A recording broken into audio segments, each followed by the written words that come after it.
ערב טוב, ברוכים הבאים לוועדת המעקב. אני אלה גברילוב ואיתי באולפן נמצאים חבר כנסת לשעבר רומן ברונפמן ומעצב פיל בלאו. תכף מתחילים.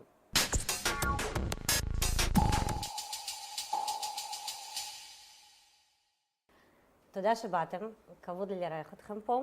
ולפני שאנחנו נדבר על נושאים בוערים כמו סקס, סמים והימורים בכנסת, אני רוצה לבקש מפיל לספר על המיזם החדש שלך ושל חברים שלך, שאם אני מבינה נכון, זה מיזם ראשון מסוגו, מיזם חברתי ראשון מסוגו בארץ וגם בעולם, נכון? האמת שזה לא מדויק, כי אני אתחיל מההתחלה, שבעולם כולו גודלת וצומחת מודעות לזה שיש אנשים שונים מכל הסוגים, והחברה מוכנה לקבל את השונות.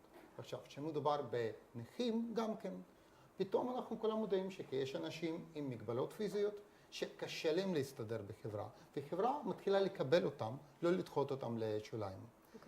ומה שאנחנו, אני ומריה, חברה שלי לפרויקט, מה שאנחנו החלטנו לעשות זה להקים סוכנות טלנטים לאנשים עם מוגבלויות פיזיות. עכשיו, נשמע קצת חשוד, כי בעולם באמת ניסו לעשות את זה. איך עשו את זה בעולם? אמרו, וואו, יש לנו אישה שאיבדה רגל בתאונה, בואו נצלם אותה וכולם יראו את הרגל הקטועה. וככה אנחנו נרים מודעות לזה שיש אנשים נכים. בעינינו זה לא נכון, זה פוגע, זה ניצול וזה לא יפה בכלל. כלומר, אנחנו אומרים דבר הפוך לגמרי. אנשים עם נכות הם לא גאים במגבלות שלהם, הם חיים איתם. הם מנסים להתגבר איתם ולהשתלב בחיים נורמליים. ואנחנו מחפשים דרך לתת להם את זה. כלומר, אנחנו מצאנו אנשים יפים מאוד, מאוד יפים. יפים בפנים, יפים בידיים, יפים ברגליים, יפים במבנה הגוף, שלכל אחד יש מגבלה משלו. כמו מה? כמו למישהו חסר היד, למישהו רגל, מישהו אוטיסט, מישהו עיוור, מישהו סובל ממחלה כזאת או אחרת שמגבילה אותו בחיי יום-יום. אבל אנחנו רוצים לאנשים האלה לתת דרך לעבוד ולהשתמש ביופי הטבעי שלהם, ששוב פעם, הוא לא טוטלי, הם לא דוגמנים, הם טלנטים. לכל אחד יש אופי משלו, לכל אחד יש סיפור משלו. אז איך זה נראה בפועל בעצם? בפועל אתם יכולים לראות את בוקים של הדוגמנים שלנו, דוגמנים ודוגמניות, שהם, שוב פעם, כמו שאמרתי, אנשים מאוד יפים, שאם אנחנו מצלמים, נגיד בחורה שחסרה לרגל, אנחנו לא מצלמים את החלק הזה, אנחנו מצלמים אותה עד המותניים, אנחנו מצלמים את הפנים היפהפיות, אנחנו מצלמים את הידיים היפהפיות, השיער והכל. יש לזה מודל עסקי? זאת אומרת, הם הולכים לפרסם מוצרים? כן, כמובן. המודל עסקי, כמו כל סוכנות דוגמנות או טלנטים אחרת, כלומר, ברגע שפונים לסוכנות טלנטים ורוצים למצוא, נגיד, גבר מבוגר שיפרסם תוכנית ביטוח, אני חושב שלאף אחד לא יפריע, אם לאותו איש נחמד ויפה ומעניין, תהיה לו חסרה יד או רגל. אם זה לא מה שמצלמים, כלומר, אם אנחנו רוצים את החיוך המדהים, אם אנחנו רוצים קריצה בעיניים. רגע, אבל למה, זאת אומרת, מה רע בזה שעשו קודם? למה באמת לא להראות את הנכות ובעזרת התמונות האלה לפתח מודעות? לא, כי בעיניי יש לזה שתי סיבות עיקריות. דבר ראשון, שאם אנחנו לוקחים בן אדם עם מוגבלות, ולוקחים את המוגבלות, ששוב פעם, המילה עצמה, מוגבלות, זה לא איזה משהו שמח, זה לא איזה משהו שנותן לנו תקווה, ושמים את זה בפרונט, בעיניי אנחנו ככה מנצלים את הבן אדם הזה. הבנתי, וואו, מדהים. תודה. ואם אנחנו כבר מדברים על האופנה, אתה רצית לשאול משהו? לא, אני חושב שקו מעניין, מפתיע. בסופו של דבר יהיה אפשר להגיע גם למודלים שהם אפילו בכיסא גלגלים, לא אמר שום דבר. זה מה שהם עושים, זה מה שהם עושים. זה פסול. הכיסא גלגלים עצמו זה אמצעי עזר לאותו בן אדם. הוא לא גאה בו, הוא פשוט חי איתו. נכון, היו הרבה מאוד חידושים בכלל באופנה. כשהחלו להופיע דוגמניות מבוגרות. כן. אז קיבלו את זה גם כן בעיניים פקוחות. או מלאות? פתאום, או מלאות למשל, ומה פתאום? כולנו כאילו, שונים וכולנו יפים. איפה כולם באמת צעירים, יפים ורזים? לא. אז כן, אז אני חושב שזה דווקא מאוד מהפכני, והלוואי שתצליחו. תודה רבה. מדהים. ואם אנחנו כבר בקטע של אופנה, אני לא יודעת אם ראיתם, אבל יש עכשיו פלאשמוב חדש בפייסבוק, צעירים רוסים מסתלמים עם סירים על הראש, עם כיתוב אופנת אשקלון, קיץ 2015, וזה במחאה נגד אלימות המשטרה. היה מקרה בשבוע שעבר, כשהשוטרים הכו את הבחורה צעירה והיא הגיעה לבית חולים, ומחר באשקלון ב19:00 תתקיים הפגנה של יוצאי ברית המועצות לשעבר נגד אלימות משטרתית. ואני רוצה להגיד לכם שבדיוק לפני איזה חודשיים ישבנו פה ודיברנו על זה שלעומת אתיופים, רוסים לא אוהבים להתארגן, לא יודעים להתארגן, והם כבר איחרו את הרכבת להילחם על הזכויות שלהם. עכשיו, אני טועה או שזו באמת הפגנה ראשונה מסוגה? בכלל לא. לא? אבל א', זה גם לא נכון. אוקיי, אז... אף אחד לא אוהב להתארגן, עד שמים מגיעים עד נפש. אוקיי. כשזה מגיע, אז כולם מתארגנים. הרוסים בשנות ה-90, 92, 3, 4, 5, 6, עד שבסופו של דבר הוקמה מפלגה שכביכול הייתה אמורה לייצג אותם. מפלגה הפגינו, הפגינו והרבה מאוד. ב-92 הפגנות דיור והפגנות עמותות. הפגנות של רוסים עצמם, של זאת אומרת, הרוסים, הפגנות שרוסים ארגנו... לא רוסים, יהודים סובייטים. סליחה. יוצאי ברית המועצות לשעבר, רוסים רוסים במרכאות. במרכאות, מה ש... כן, בוודאי, הרופאים, האחיות, המשפחות חד-הוריות, אוקיי. הבחורות שהגיעו עם ילדים ללא בעלים, זה היו הפגנות מאוד סוערות. אוקיי. ומאוד אמיתיות. אז כנראה שהייתי ולא היה הבחנה מלמעלה, אנשים באו עם מצוקות אמיתיות מלמטה, והתארגנו, גם דרך אגב, נגד האלימות המשטרתית. היו מלא הפגנות. מרינה סולודקין, זכרה לברכה, שגרה באשקלון, טיפלה בזה הרבה מאוד, ובאשקלון דווקא הייתה אלימות מאוד קשה של המשטרה נגד העולים. זה בכלל לא חדש, וזה לא במקרה שזה באשקלון. זה מסורת של יחסים מתוחים בין המשטרה ליהודים סובייטים. והיום זה חוזר בסיבוב מחודש, ובגלל שהזיכרון הציבורי שלנו הוא כזה קטן, אז אנחנו חושבים שזה פעם ראשונה, זה בכלל לא פעם ראשונה, ואנחנו לא משווים את זה לצעירים של יוצאי אתיופיה, אלא צריכים להשוות את זה ללפני 20 שנה, שבאמת עולי ברית המועצות או היהודים סובייטים הפגינו לכל דבר, בכל דבר והרבה מאוד, עד שהם השיגו את הזכויות. אגב, הרופאים הותרו מהמבחנים הנוראיים, המשפחות חד-הוריות המשיכו ולקחו אפילו את המשפחות החד-הוריות הוותיקות אל חיקם והפגינו ביחד, ועוד דוגמאות רבות. והמדעים למשל, מדענים, שקיבלו בסופו של דבר תוכניות קליטה מיוחדות, אז יש גם הצלחות, וזה לא פעם ראשונה. אתם תלכו מחר להפגין? אני לא, כי המשטרה גם ככה, בדרך כלל כשאני מסתובב בתל אביב, איכשהו המראה שלי נורא מדאיג את המשטרה. מעודד אותם, וקראו לי לדעתי הרבה מאוד מקרים שעצרו אותי על סמך זה המשקפיים או התסרוקת, לא יודע, לא משנה מה, אבל איכשהו המראה החיצוני שלי גרם להם לעצור אותי, לעשות חיפוש וכל זה. אז תאר לעצמך אם היית מדבר ערבית. וואו. כן, נורא ואיום. מה היה קורה? הם מגזימים, לדעתי... רגע, מי מגזים עכשיו? משטרה או... המשטרה בעיניי מגזימה לגמרי בהתייחסות שלה לקהל שהיא אמרה להגן עליו. לא, היא אמורה לשרת אותה. לשרת, להגן, כל דבר. בארץ בכלל שכחו מי קדם למה. הציבור קדם לשלטון או שלטון קדם לציבור. השלטון שכח שהוא צריך לשרת את הציבור.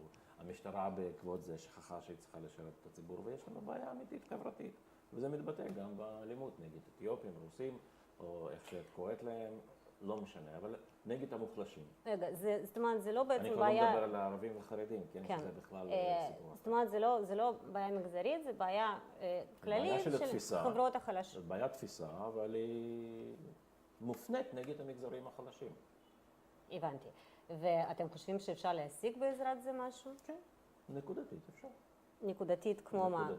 אתם יודעים שגם חברת כנסת קסניה סבטלוב, נדמה לי, כבר הגישה... היא לקחה את זה בידיה, והיא מארגנת את ההפגנה, והיא פנתה למפכ"ל, ודרשה חקירה וכל הדברים דומים עליהם, וכל הכבוד.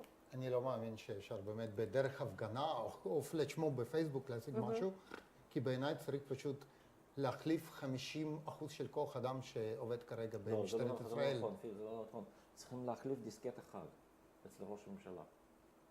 אני לא מבין בפוליטיקה, אני מבין בגובה העיניים. לא, אני אומר לך, זה פשוט, זה מסר חברתי, פוליטי, שעובר מלמעלה למטה.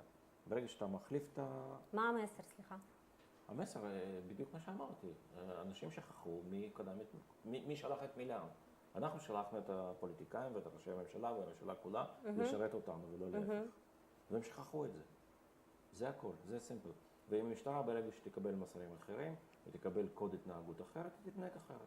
לא צריך להחליף טעם. נראה לכם שבעצם ההפגנות של אתיופים זה מה שדחף עכשיו את ה... כן, זה חד משמעי.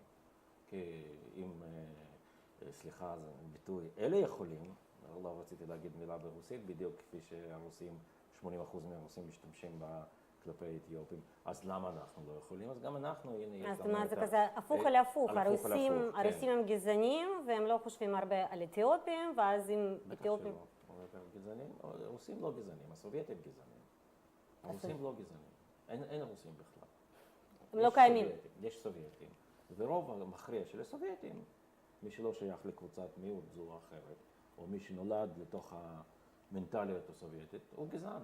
זה לא אשמתו דרך אגב. זאת אומרת, רגע, רוב... זה לא אשמתו, זה באמת לא אשמתו, אבל זה תוצאה של 70 שנות שלטון סובייטי, טוטליטרי, דיקטטורי, בבני אדם. אגב, יכול להיות שזאת גם הסיבה שאביגדור ליברמן היום תמך בהחלטה של שר החינוך שלנו, כן. הוא לא תמך בהחלטה, הוא דרבן אותו מימין. הוא אמר שאם הוועדה לסל תרבות לא מקשיבה למה שאתה אומר, אז תפטר את הוועדה. הוא לא יכול לפטר את הוועדה, זה לא פשוט, אבל ליברמן קיבל כותרת בעיתון. אבל לפחות הוא קיבל כותרת וגם הזמנה לממשלה. זה בוודאי שזה, זה אותו דבר, זה כן, זה אותם מסרים, זה אותו חינוך, זה אותה הפנמה. אז רגע, אז אתה בעצם אומר שיוצאי ברית המועצות לשעבר, שהגיעו לפה, שחיים פה 20 שנה, יותר מ-20 שנה, הם עדיין, יש להם ערכים והרגלים, זאת אומרת... לרוב המכריע, במיוחד לדור, זה עניין דורי. לאן דורי? אוקיי. להורים שלך, אני לא מכיר אותם באופן אישי. לאיזה דור אתה שייך? אני לא שייך לא לזה ולא לזה, כי אני נולדתי במערב אוקראינה, בצ'רנוביץ. צ'רנוביץ זה עיר קוסמופוליטית, לא קשורה לסובייטים. זה עיר אוסטרו-הונגרית שעברה ידיים... רגע, עד כדי כך זה משפיע? זה משפיע לגמרי. דיברנו בצ'רנוביץ 7 שפות בו זמנית. 7 שפות? 7 שפות. אז איך אפשר להיות טוטליטרי? רגע, איזה שפות? שנייה. גרמנית, פולנית, אוקראינית, רוסית, יידיש. זאת אומרת, זה היה כל כך בצ'רנוביץ כל השילוט ברחובות עד היום זה חצי ביידיש, חצי בהונגרית. ביקרתי שם, נתתי שם יידיש אין. יש כמה ממוריאלס באמת ביידיש, אבל לא שמות הרחובות, אבל כשאני גדלתי, אני פי 2 בגיל שלכם לדעתי הממוצע, אז כן, יידיש, גרמנית, פולנית, רוסית, אוקראינית, רומנית למשל. אז רגע, בואו אבל נחזור. אבל זה כן, זה סיפור לא מעניין.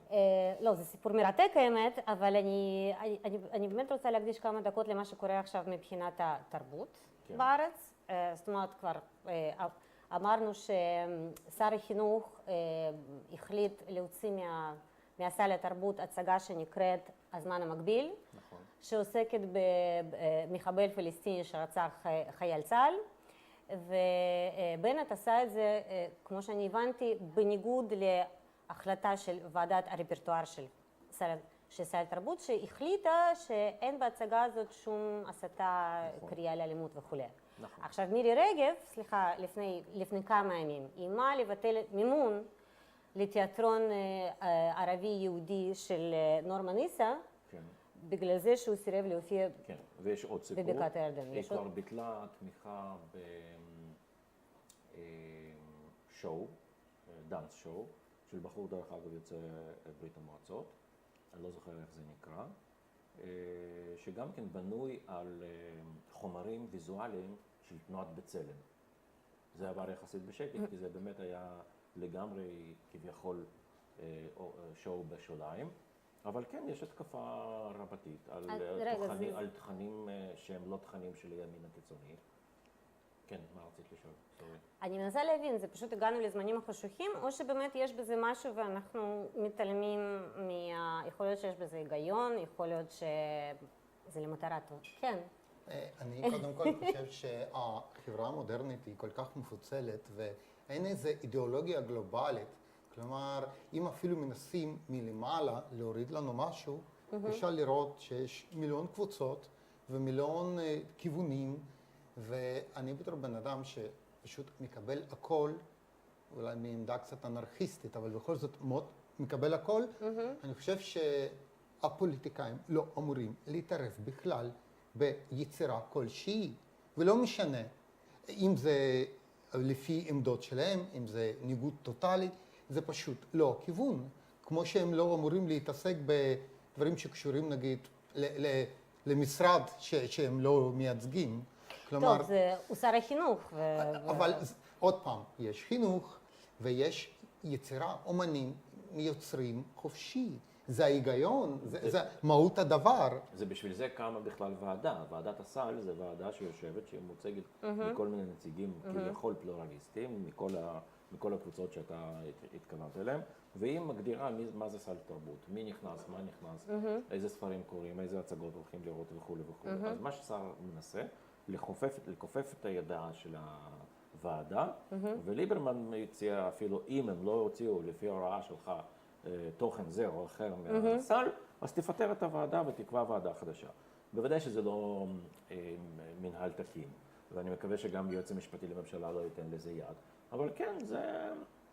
לא יודע אם זה זמנים חשוכים, אם זו הייתה הצגה, רגע, אבל אם זו הייתה הצגה על רצח רבין לא יודעת. יש הצגות על רצח רבין, זה לא כזה ביג דיל. שמספרת את הסיפור האישי של הרוצח שיושב שוב, זה לא נראה לך אני לא חושב לא היית שמישהו מתנגד היה לזה. מתערב לתוכן, אבל אני אתן לך דוגמה. היום קראתי פוסט שמשווה, אני לא זוכר שמי, מישהו גם כן פעילים חברתיים, שמשווה בין אמיר בניון, כן.